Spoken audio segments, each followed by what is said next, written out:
Student, welcome to my YouTube channel Victorious Coaching Classes. देखिए, आपको लगातार चैप्टर 1 पढ़ाया जा रहा है फिज़िक्स में। क्लास 12th की जो फिज़िक्स है उस चैप्टर 1 में कूलाम का नियम तथा वैद्युत क्षेत्र, ये इसकी स्टडी आप लगातार कर रहे हैं। तो इससे पहले के वीडियो में स्टार्टिंग से पढ़ाया गया है और उसी क्रम में आज का जो वीडियो है वो पार्ट 5 में आप देखेंगे। जो स्टूडेंट इससे पहले का नहीं पढ़े हैं वो यूट्यूब में जाकर विक्टोरियस कोचिंग क्लासेस नाम के चैनल को सर्च करके अन्य पार्ट को भी देख सकते हैं। तो आइए शुरू करते हैं। इस चैप्टर के अंतर्गत जो हेडिंगें आपने अभी तक पढ़ा है उसी क्रम में अगली हेडिंग पढ़ेंगे, वाह्य वैद्युत क्षेत्र में रखे वैद्युत द्विध्रुव पर लगने वाले बलयुग्म का आघूर्ण। अब ये क्या होता है?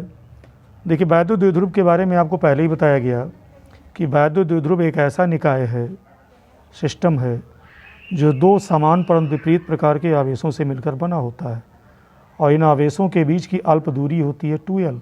इससे आप परिचित हैं, पिछले वीडियो में आपको बताया गया। तो हमने क्या किया है कि एक वैद्युत द्विध्रुव लिया है मैंने और इस वैद्युत द्विध्रुव को एक समान वैद्युत क्षेत्र, ये जो लाइनें आप देख रहे हैं ये वैद्युत क्षेत्र को शो कर रही हैं, प्रदर्शित कर रही हैं। तो वैद्युत क्षेत्र को हम लिखते हैं कैपिटल ई से। तो इस वैद्युत क्षेत्र में हमने वैद्युत द्विध्रुव को क्षेत्र की दिशा से थीटा कोण बनाते हुए रखा है। कितना कोण बनाते हुए? थीटा। और जैसा आप जानते हैं कि वैद्युत द्विध्रुव दो आवेशों से मिलकर बना होता है। कितने आवेशों से मिलकर? दो आवेशों से मिलकर बना होता है। तो जैसे ही वैद्युत द्विध्रुव को हम वैद्युत क्षेत्र में रखेंगे, प्रत्येक आवेश पर दो बल कार्य करेंगे। पहले आवेश पर बल F कार्य करेगा और दूसरे आवेश पर भी बल F कार्य करेगा। अंतर इस बात का है कि इन दोनों बलों की जो क्रिया रेखा है ये अपोजिट होगी, यानी विपरीत होगी। क्यों?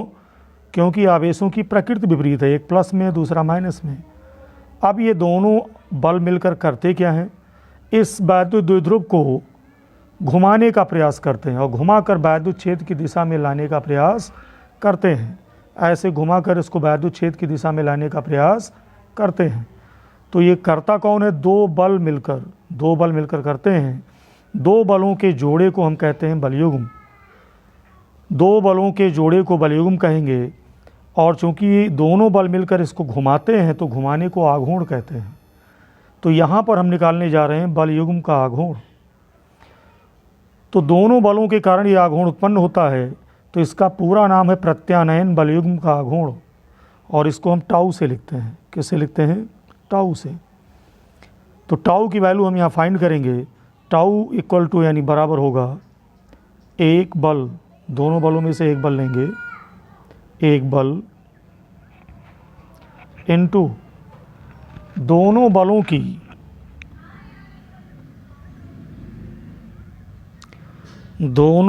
की क्रिया रेखाओं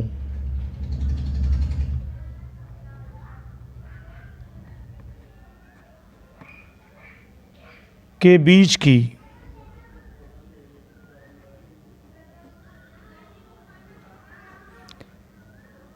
परपेंडिकुलर डिस्टेंस यानी लंबवत दूरी।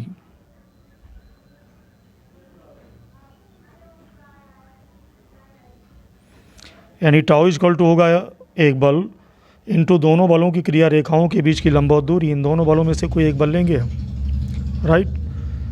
तो टाउ इक्वल टू आपका हो गया, एक बल ले लीजिए F। अब ये लंबवत दूरी हम समझेंगे। देखिए, पहले बल की क्रिया रेखा ये है और दूसरे बल की क्रिया रेखा ये है। तो यहाँ पर एक समकोण त्रिभुज बन गया। अब समकोण त्रिभुज में ये कोण अगर हम थीटा लेते हैं तो सामने भुजा लंब होगी। अब इस त्रिभुज में अगर हम साइन थीटा निकालते हैं तो जो लंब आपकी होगी उसका मान होगा 2l साइन थीटा, क्योंकि कर्ण है 2l। तो लंबवत दूरी जो दोनों बलों की क्रिया रेखाओं के बीच की दूरी होगी वो होगी 2l sine theta. 2l sine theta. आगे देखते हैं। और आपको पहले बताया गया वैद्युत क्षेत्र E बराबर होता है F/Q। तो F बराबर क्या होगा? QE हो जाएगा। F बराबर QE हो जाएगा, राइट। तो ये आपकी वैल्यू हम यहाँ क्यू ई रख देते हैं और इंटू 2l साइन थीटा आपका है ही है।